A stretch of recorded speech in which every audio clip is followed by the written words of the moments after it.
Hello दोस्तों, एक बार फिर से स्वागत है आपका हमारे यूट्यूब चैनल ब्रेन वेब पर। तो आज हम जानेंगे एक ऐसी बुक के बारे में जिसने कईयों का जीवन बदला है। दोस्तों, क्या आपने कभी इमोशनली होकर रिएक्ट किया है और फिर उसके बाद आपको पछतावा हुआ हो, मुझे इतना भी इमोशनल रिएक्ट नहीं करना चाहिए था? क्या आप ये चाहते हैं कि आपकी इमोशन पर 100% कंट्रोल हो? अगर हाँ, तो आज हम बात करने वाले हैं थाइबर्ट मॉरिस द्वारा लिखी गई बुक मास्टर योर इमोशन के बारे में। इस बुक में ऑथर ने इमोशन क्या है से लेकर इमोशन को कैसे कंट्रोल करें सब कुछ बताया है। वैसे इस टॉपिक पर काफ़ी बुक्स लिखी गई हैं, लेकिन मेरे ख्याल से ये बुक अब तक की सबसे बेहतरीन बुक है जो आसान भाषा में समझाई गई है। इस बुक की हेल्प से आप अपने इमोशन के उस पहलू को डिटेल में जान पाएंगे, बल्कि फियर लिमिटेशन को ओवरकम करके वो इंसान बन पाएंगे जो आप सही मायनों में बनना चाहते थे।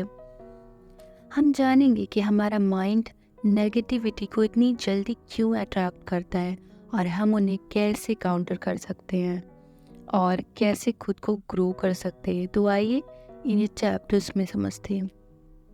सो chapter number 1, what are the emotions. हम अपने होल लाइफ में डिफरेंट टाइप के इमोशंस एक्सपीरियंस करते हैं। मतलब ये हमारी लाइफ का इम्पॉर्टेंट सब्जेक्ट है, लेकिन फिर भी इस टॉपिक पर ना तो हमारे स्कूल में सिखाया जाता है और ना ही घर पर। क्या आपने कभी सोचा है कि हमारा दिमाग अक्सर नेगेटिव बातों को ज़्यादा अट्रैक्ट करता है?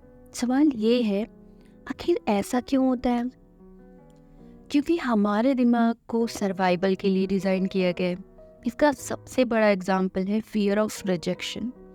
बॉस ने आपके काम को रिजेक्ट कर दिया, किसी ने आपके प्रपोजल को रिजेक्ट कर दिया, या फिर आपकी टीचर ने आपके प्रोजेक्ट को रिजेक्ट कर दिया। फिर आपका दिमाग तुरंत नेगेटिव रिस्पॉन्ड करना शुरू कर देता है। और यही रीज़न है कि रिजेक्शन बहुत पेनफुल भी हो सकता है। आपने डोपामाइन का नाम तो सुना ही होगा। ये वो हार्मोन है जो तब रिलीज होता है जब हम बहुत खुश होते हैं। कई सारे बिजनेसमैन डोपामाइन को आर्टिफिशियली जनरेट करके करोड़ों कमा रहे हैं थ्रू सोशल मीडिया। ये इन्हीं साइकोलॉजी का इस्तेमाल करके आपसे आपकी सबसे कीमती चीज़ आपका वक्त छीनते हैं।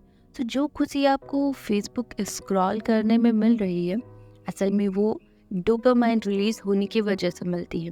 और ये हैप्पीनेस का वो वर्जन है जो बाद में आपको अनहैप्पी बना देगी। Chapter number 2, what impacts your emotions. क्या है जो आपके इमोशंस को प्रभावित करता है?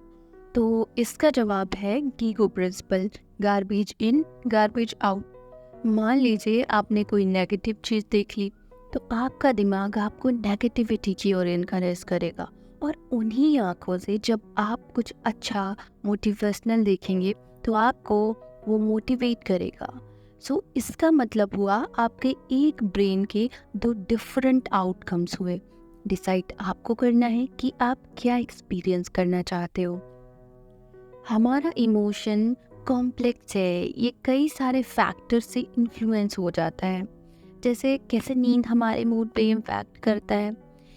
आपने ये बात नोटिस की होगी, जब आप पूरी रात सोशल मीडिया पर या चैटिंग करते हैं या मूवीज़ देखते हैं और पूरी रात जाग रहे होते हैं, तो कहीं ना कहीं आप अपनी बेसिक नीड को सैक्रिफाइस कर रहे हो, जो आपकी नींद है, जिसके बाद उसका साइड इफ़ेक्ट देखने को मिल जाता है। आप किसी काम पे कंसंट्रेट नहीं कर पाओगे, या फिर आपने नेगेटिव इमोशन से लड़ने की ताकत नहीं बचेगी। इसी तरह हमारा बॉडी लैंग्वेज, थॉट्स, हमारा इन्वायरमेंट आपके इमोशन पर गहरा प्रभाव डालते हैं। Chapter number 3, how to change your emotions. Author बताते हैं कि कैसे हम अपनी नेगेटिव इमोशन से बच सकते हैं और उसे बैलेंस करके अपनी बची हुई लाइफ में पॉजिटिव इंसान बन सकते हैं। नेगेटिव इमोशन दो तरह के होते हैं। पहला, वो जो आप इमेजिनेशन से बनाते हो। दूसरा, वो जो आप सोच कर अपने मन में पैदा करते हो। मतलब एक विचार के बार बार आने से वो एक मजबूत इमोशन बन जाता है, और जब भी आप किसी चीज़ के बारे में कम सोचने लगते हैं तो आपके इमोशंस कमज़ोर होने लगते हैं। आप वही बन जाते हैं जो आप रात दिन सोचते रहते हैं। एक बात तो तय है कि आपके विचार और इमोशंस आपका भविष्य तय करेंगे, क्योंकि हम वही बनते हैं जो हम सोच। दोस्तों, सबकी ज़िंदगी में छोटी बड़ी यादें होती ही हैं, इसलिए अभी उस याद को सोचें जिससे आपको खुशी मिलती है। जब भी आपको बुरा महसूस हो तब उस अच्छी याद को सोचकर अपनी बुरी इमोशंस को दूर करें। Chapter number 4, how to use your emotion to grow. हमने इमोशन की गलत इमेजिनेशन अपने दिमाग में बना रखी है, इसलिए ज़्यादातर लोग इसे अंडर एस्टिमेट करते हैं। कई लोगों को लगता है कि इनकी वजह से ही हम कमज़ोर बने, लेकिन ये बात काफ़ी हद तक गलत है।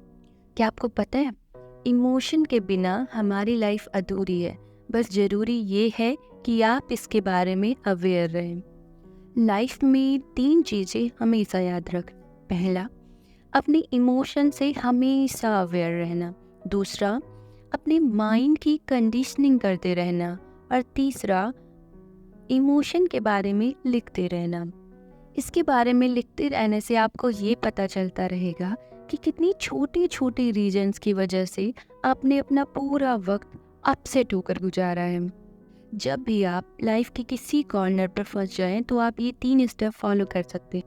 पहला, सारे टास्क की एक लिस्ट बना लो। दूसरा, उसे एनालाइज करो और उसमें से जो सबसे इम्पॉर्टेंट है उसे आइडेंटिफाई कर लो। और तीसरा, सबसे पहले उसी इम्पॉर्टेंट टास्क को कंप्लीट करो, जिसके बाद जो मैजिक आपके साथ होगा वो डेफिनेटली आपकी लाइफ बदल कर रख देगा। लेकिन उस एक्सपीरियंस को हमसे शेयर करना मत भूलिएगा, जिसके लिए आप हमारे कमेंट सेक्शन में आ सकते हैं। सो दोस्तों, आज की ये समरी यही समाप्त हुई। आई होप आपको इससे काफ़ी कुछ सीखने को मिला होगा, और फिर भी मैं आपको रिकमेंड करूँगी कि इस बुक को आप एक बार खुद से ज़रूर पढ़ें, जिससे आपको एक बेहतर एक्सपीरियंस मिलेगा। धन्यवाद दोस्तों। अगर आपको ये पसंद आया तो लाइक और सब्सक्राइब करना ना भूलें।